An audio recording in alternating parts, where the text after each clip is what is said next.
አዲስ አበባ የአፍሪካ ዋና ከተማ ናት፣ መዲና ናት ሲባል የኤዩ ሄድኳርተር ብቻ ሳይሆን የአፍሪካ ሲዲሲ ሄድኳርተሩ እዚህ አዲስ አበባ ይገኛል።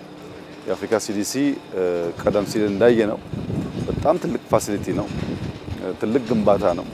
ይሄን የሚያክል ኢንፍራስትራክቸር በሀገራችን ሲኖር ከኛ የጤና ተቋም ጋር ሲተሳሰር በጣም በርካታ የሆኑ ጠቀሜታዎች ለሀገራችን ሊያበረክት ይችላል። አንደኛው ኤርሊ ዋርኒንግ ነው። ችግሮች ሲያጋጥሙ ቀድሞ አሰስ ማድረግ፣ ዳታ መሰብሰብና ምን አይነት በሽታ ሊመጣ እንደሚችል ማሳወቅና ለመከላከል ለመዘጋጀት በጣም ያግዛል። ትልቅ ላብ አላቸው፣ በጣም በርካታ ሙያተኛ ስላላቸው። ሁለተኛው የላብ ካፓሲቲ ነው።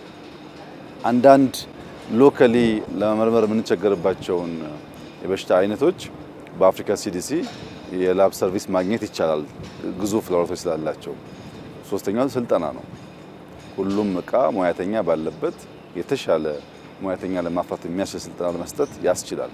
ከጎበዙ ከፍተኛ ሌቭል ያለው ክሊኒክ መስራት ይችላሉ። ወደ ውጭ ሀገር ሄዶ ከመታከም ብዙ ሙያተኛ ያላቸው፣ ጥሩ ላብ አላቸው፣ ትልቅ ፋሲሊቲ ያላቸው እና ሌላ ሀገር ሄደን የምናገኘውን አይነት ሰርቪስ እዚህ በማግኘት እነሱም ገቢ እንዲያመነጩ እኛም ባጭሩ ባነሰ ዋጋ ጤናችን ሊጠበቅ ለማድረግ ያስችላልና ለአፍሪካ ትልቅ ሀብት ነው።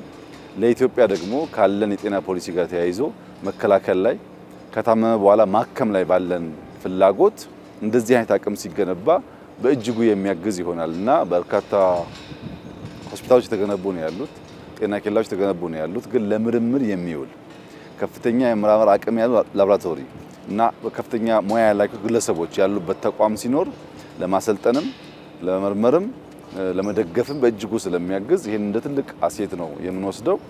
አፍሪካውያን ወንድሞቻችን ትልቅ ውሳኔ ወስነዋል። ነገር ግን መጀመሪያ መገንባቱ ብቻ በቂ አይደለም።